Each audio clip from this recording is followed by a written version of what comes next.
If the recent revival of the Shenmue series has taught us anything, it's that people love nostalgia. And forklift trucks.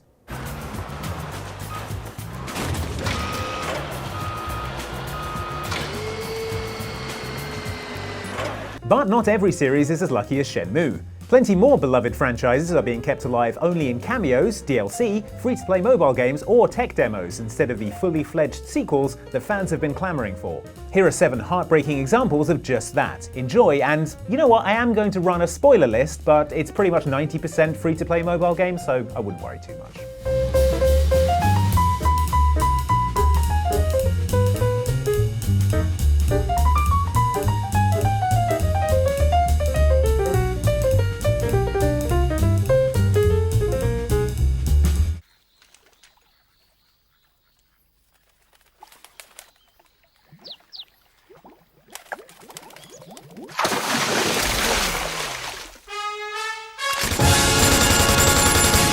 After we had Metal Gear Solid 5 in 2015 and Metal Gear mastermind Hideo Kojima parted ways with publisher Konami, we more or less resigned ourselves to the end of the Metal Gear series as we knew it. Then in 2016 we had a bittersweet reminder of what we'd lost, with a first post-Kojima Metal Gear project from Konami, only this came from the company's arcade division.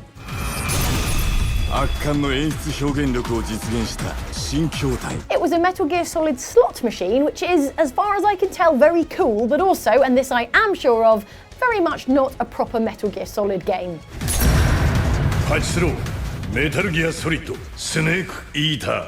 So, this is a version of a pachinko slot machine, which is a kind of arcade slot machine that is extremely popular in Japan, but themed on Metal Gear Solid 3 Snake Eater, with a big old 32-inch LCD screen and mini-games inspired by the events of Snake Eater, like this adorable chibi virtuous mission.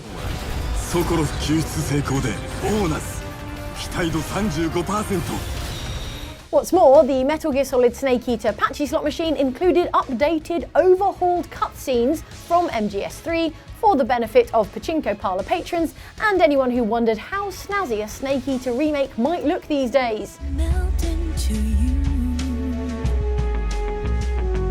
Very snazzy, it turned out. But you'd love to play a game of this. Well, you can't. Thanks, Konami.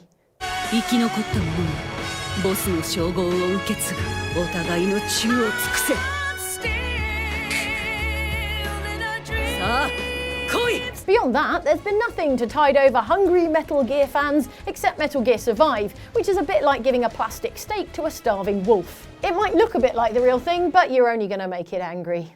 I never had a choice of what happened to me. How do you feel, Adam?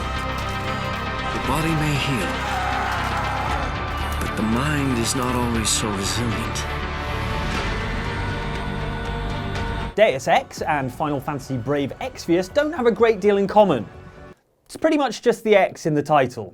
The Deus Ex franchise was a famously immersive slice of cyberpunk action RPG, with the latter games in the series following the fortunes of gravel-gargling cyborg Adam Jensen. I never asked for this. Mate, you need to ask for a lozenge. That's what you need to ask for. Unfortunately, in spite of the fact that it reviewed well and everyone is currently going gaga waiting for Cyberpunk 2077's relatively similar offering, 2016's Deus Ex Mankind Divided clearly didn't sell nearly enough copies. The planned next instalment was cancelled and the series was discontinued. And yet somehow, there have been 10 Leisure Suit Larry games. There is no justice in the world. Anyone keen to check in and see how Deus Ex hero Adam Jensen is getting on after the events of Mankind Divided would have to wait until 2018 and settle for a pixelated chibi version in Final Fantasy Brave Exvius on mobile phones.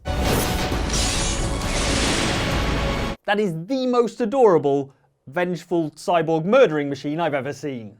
Brave Exvius might technically be an RPG, but it doesn't really help wrap up any of the narrative loose ends left at the end of Mankind Divided, even though other characters Viktor Marchenko, Vaclav Koller and Frank Pritchard also make an appearance. And if you think a bunch of dystopian cyberpunk characters showing up in the universe of Final Fantasy is weird, wait until you hear about the cameo from Ariana Grande. There's only one conclusion we can draw from this. Ariana Grande is a cyborg sent from the future. No, wait, the conclusion is that Final Fantasy Brave Exvius is really weird. There's a city that cannot be found on any map called Tokyoto, but everyone just calls it Tokyo. The two hottest things in the streets of Tokyoto are the punks wearing magnetically driven inline skates powered by newly developed Metrium batteries and Jet Set Radio, a pirate radio station manned by the DJ Professor K that plays nothing but non-stop hardcore music. If you held me at gunpoint and told me I had 10 seconds to come up with the most rubbish Y2K video game imaginable, my terrified answer would be a game about radical inline skaters who are also DJs/graffiti artists. And yet, Jet Set Radio, a Sega Dreamcast game with this exact premise, became an instant classic when it released in the year 2000, thanks to its eye-catching, cel-shaded visual style, challenging yet rewarding gameplay, killer soundtrack, and wide-open city to explore. Nice! The game got a sequel in 2002 called Jet Set Radio Future, but despite the series being so fondly remembered, 17 years later, we're still waiting for another fully fledged Jet Set Radio game. There was a well-received HD remaster of the original game back in 2012, but here in the 2020s, the chance of an actual third game are looking less likely than inline skating and those massive bug-eye sunglasses making a comeback, I guess. Still, the good news is that Jet Set Radio lives on in another Sega game. The bad news is that that game is Sega Heroes, a free-to-play match-3 gem puzzler whose business model stops just short of having your phone pull a knife on you and demand the contents of your wallet. The premise of Sega Heroes is that you build a team of characters from classic Sega games and then use them to battle enemies from games like Sonic the Hedgehog, Streets of Rage, and Golden Axe. The list of available characters for you to unlock includes characters from such classic series as Shinobi, House of the Dead, Virtua Fighter, and others, including, you guessed it, Jet Set Radio. Both the two main characters of Jet Set Radio, Beat and Gum, are available to unlock as playable heroes, along with the game's narrator, DJ Professor K, and its antagonist, Captain Onishima. This might sound exciting if you're a Jet Set Radio fan, until you realise that A, they play pretty much the same as every other hero, and B, you can't even use them in the game's campaign mode. Still, at least the game was free, if we don't count the $75 I spent on microtransactions to get enough shards to unlock the Jet Set Radio characters. And I would really appreciate it if we didn't. Thanks. Ripley? I'm Samuels. I work for the company. It's about your mother. We think we may have found her, Amanda. Rarely has a game nailed the atmosphere of a movie quite so perfectly as 2014's Alien Isolation. The outdated technology, the iconic music score, the 1970s haircuts. I know why you're working in the region where she went missing. Majestic. More importantly, it was one of the scariest games we've ever played. You spent the whole time being stalked by an invincible, hyper-intelligent alien foe who only got smarter as the game went on, until it was basically Professor Stephen Hawking with pointy teeth. Yikes! And apparently, a serious attitude problem. Sadly, it sold below expectations, and the chances of us seeing a sequel are basically zero, unless the recent Switch re-release somehow sells more copies than the best of the Beatles. So imagine our surprise when in 2016 we were presented with a brand new Alien Isolation experience. At least some of that surprise was down to the fact that it was a pinball table. As part of Pinball FX2's Alien vs Pinball downloadable pack, there was an Alien Isolation table, featuring models and voice lines from the original game. Of course, this was a family game, so when the alien leapt over the table to attack Amanda Ripley, it looked less like a deadly mauling and more like some sort of tickle fight.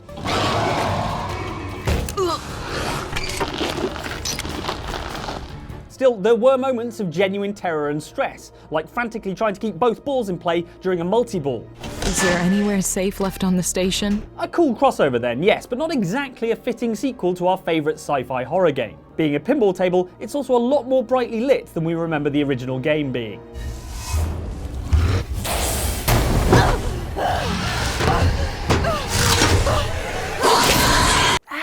You know what? It's no multi-ball. Dr. Freeman, I presume. I better hurry. The Combine can be slow to wake, but once they're up, you don't want to get in their way. The Half-Life games are some of the most popular and successful first-person shooters of all time, and certainly the best video games ever made in which you can kill an alien with a toilet. In fact, if you ask us, one of the only problems with the Half-Life series is that there isn't enough of it. After the original Half-Life and its sequel Half-Life 2 came out, developer Valve, always innovators in their field, decided to switch things up and moved to an episodic release model for future Half-Life games. Well, Gordon, I see your HEV suit still fits you like a glove. Their aim was to make 3 shorter Half-Life episodes that would continue and eventually conclude the story of Gordon Freeman, Alex Vance, their massive dog robot, Dog, and the spooky G-Man, who, what's his deal anyway? Rise and shine, Mr. Freeman. Rise and shine. We don't know, and now probably never will, as a quick glance at Steam reveals that something went wrong with that plan, in that Half-Life 2 Episode 3 is conspicuous by its absence, or to put it another way, doesn't effing exist.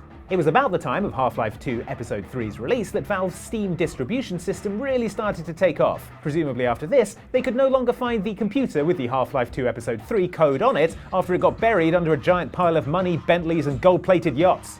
Fans held out hope for years that their beloved Half-Life franchise might be revived, and the endless wait for something like closure to Gordon Freeman's story became something of a meme in the fan community. But everything coming out of Valve in the weeks, months, and years after the release of Episode 2 revealed that their interests now lay elsewhere, and also, maybe not to complain too much about it, because holy shit, Gabe Newell owns a staggering amount of elaborate knives. This is a set of pictures that Gabe had done of his knife collection. So we had an artist come in, he laid out all his knives on the conference room table, and then had all these taken against different backgrounds. But all that changed this year when the rumour surfaced that Valve would soon be announcing a new Half-Life game. Then we saw what they were actually planning, and let's just say reaction was mixed. The game, known as Half-Life Alyx, is a VR exclusive that, don't get us wrong, does look amazing. There are just, to my mind, a couple of issues. For a start, only 1% of PCs in the recent Steam hardware survey actually have a VR headset attached, meaning that the vast majority of Half-Life fans hoping to play the new game won't be able to unless they shell out for some expensive new hardware. The second problem is that even though Alex Vance is a great character and we're super keen to learn more about her backstory, Half-Life Alyx doesn't do anything to resolve the dangling story threads that have been bothering us since Half-Life 2 Episode 2 wrapped up in 2006. That's because it's set between Half-Life 1 and Half-Life 2 before Alex even met Gordon, and is a solo story about Alex and her dad's initial resistance efforts against the Combine. So, while we did finally get a new Half-Life game, it's a standalone prequel that basically no one can play. Also, judging by what we've seen so far, it doesn't even look like you can kill anyone with a toilet.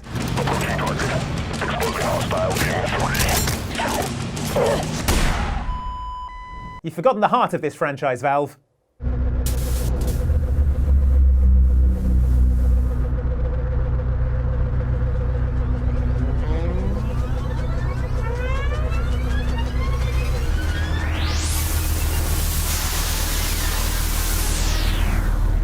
Gorgeous pixel art puzzle game, Fez did a pretty good job of turning our brains inside out when it was released on Xbox Live Arcade in 2012. This unique platformer allowed you to rotate its 2D world in 3 dimensions, forcing you into some serious mental gymnastics in order to solve puzzles and unlock cube fragments.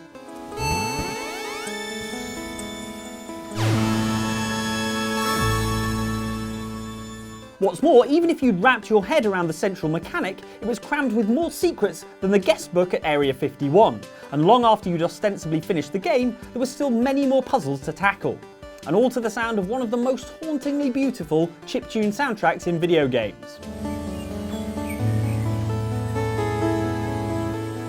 It's quite good, is what I'm trying to say.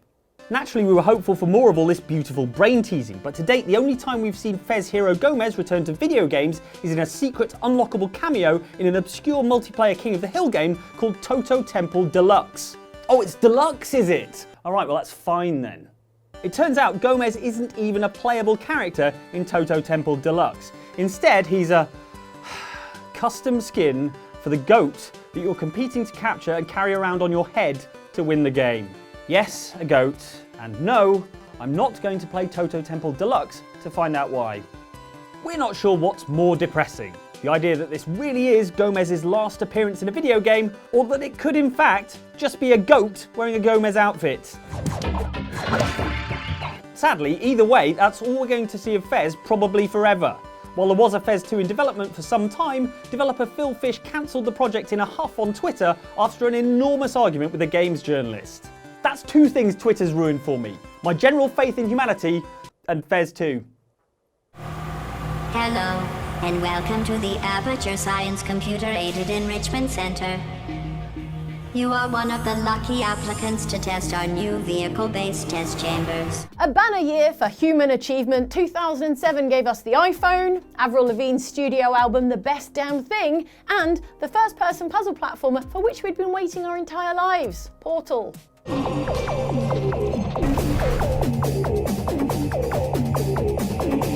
With nary a pause to think about how that game is 12 years old, I said don't think about it, let's reflect on how Portal 2 then came along in 2011 and did the seemingly impossible by improving on the original. I think we can put our differences behind us. For science.